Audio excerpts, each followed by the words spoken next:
Alright, hello everyone, welcome back to the first Commander deck tech I'm doing since back in January when I stopped doing these. I would like to remind everybody that my affiliate link to tcgplayer.com still works. Whatever purchases you make using the TCG Player affiliate link will go towards helping out the channel, and I appreciate it very much. So here I decided to make a Tinybones Trinket Thief Commander deck, focusing mostly on the punishing effects with discard that we've seen in the past. And if you're a fan of the old school rack strategy, you're probably going to love this deck. So right off the bat, if people don't know about Tinybones Trinket Thief, we have a 2-mana black skeleton rogue 1/2. At the beginning of each end step, if an opponent discarded a card this turn, you draw a card and you lose a life. So built-in card draw there, very good for Commander. It's super simple, but getting that extra bit of card draw on your opponent's turns or your turn for whenever they have to discard is huge. It means that we don't have to devote that much of our deck to drawing even more cards. We can just really focus on the strategy. Tinybones also has an activated ability of 6 mana. Each opponent with no cards in their hand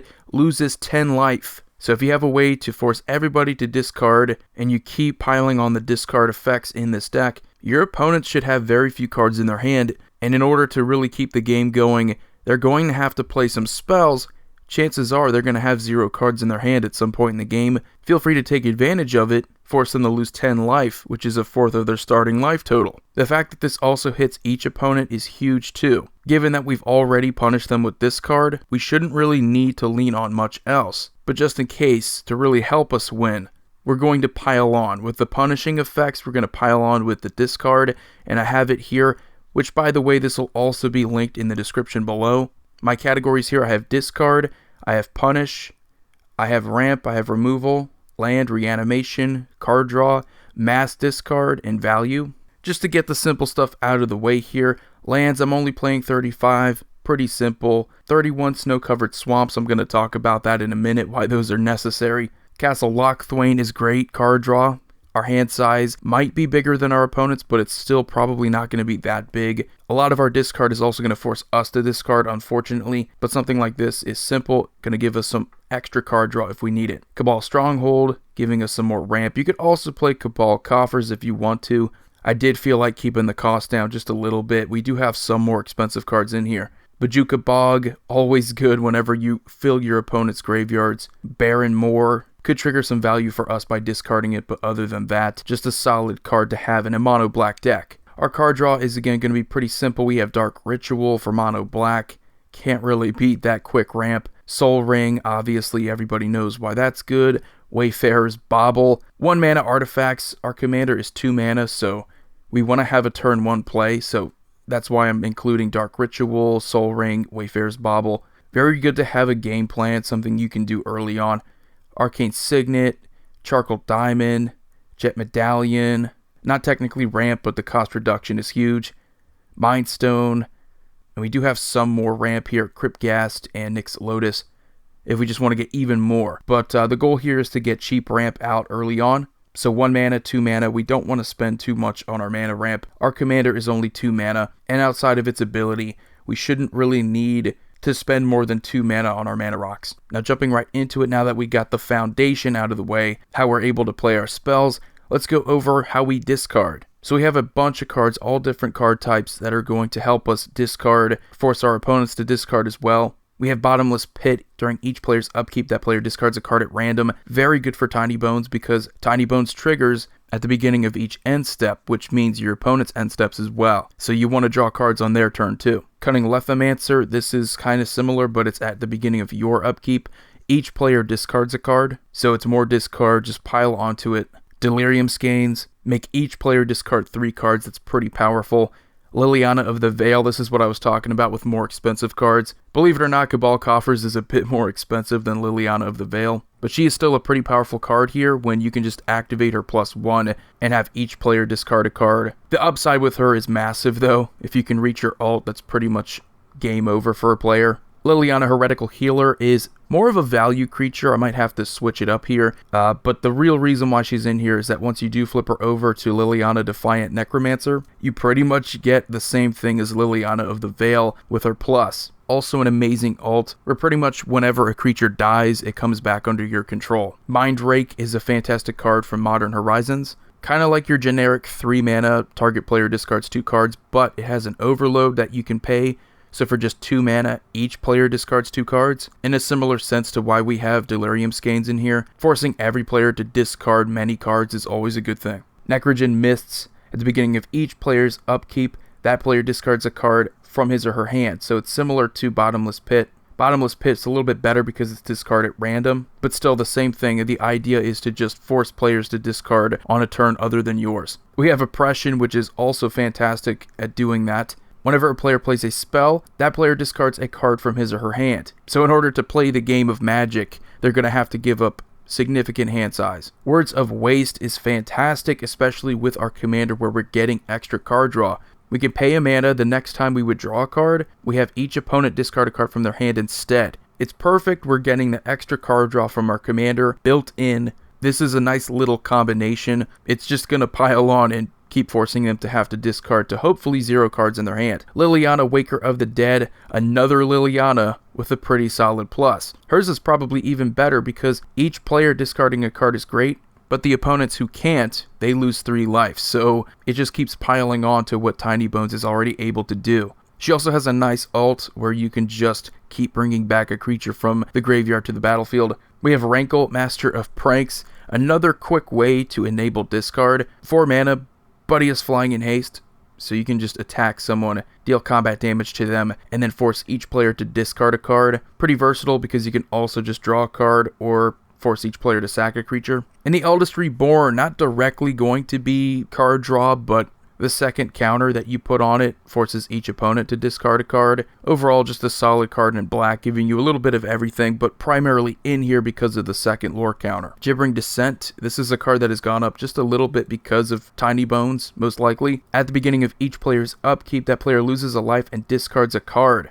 And has Hellbent, so you skip your upkeep if you have 0 cards in your hand. This is pretty cool because it has Madness as well, so if this happens to be a card we have to discard, we can just pay 4 mana for the Madness cost and play it. Also really nice that we get around that trigger if we have 0 cards in our hand. Herald of Anguish is also a pretty sweet card too. Kind of like Cunning Lethomancer, on our turn we have a way to force our opponents to discard. At the beginning of our end step, each opponent discards a card. That's pretty much the only reason why it's in here other than just being a decent 5/5 flyer.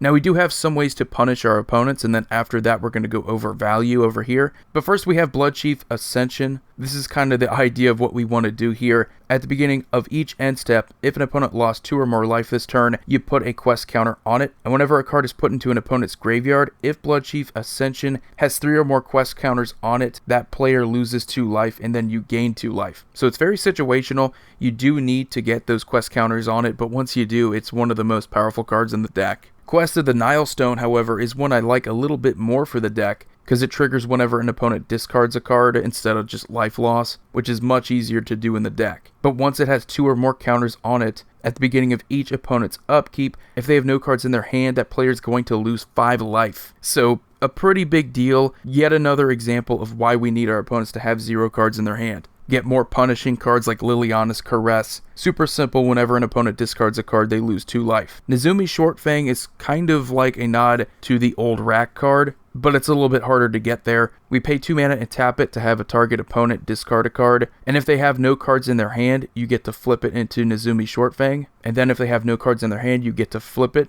Then we have Stab Whisker the Odious, where they lose 1 life at the beginning of their upkeep for each card in their hand fewer than 3. So that's a nod to the older Rack cards, which for each opponent, that's really good. Torment of Hailfire, I think everybody knows about this card just being really deadly. You could put it in just about every important category for this deck. Punish, discard, mass discard, removal. Just dump everything you have into X and you're probably going to win. Davriel Rogue Shadow Mage, really nice way we can also force an opponent to discard, but it's just 1 target player. At the beginning of each opponent's upkeep, if that player has 1 or fewer cards in their hand, so it doesn't have to be 0, Davriel deals 2 damage to them. So it's going to pile on. None of these cards are individually that powerful, but the idea is to just add 2 damage to whatever else you have out there. We have Magrum, pretty much another Liliana's Caress. Foul Spectre, kind of the same thing. Whenever an opponent discards a card, they lose 2 life. But it enters the battlefield, gives us a trigger to force an opponent to discard a card right off the bat, so you get a little something there. We have Rackling, which is pretty much the creature version of the Rack, but it works for each of our opponents. It deals X damage to them, where X is the number of cards in their hand fewer than 3. Raider's Wake is yet another Liliana's Caress Megrim card.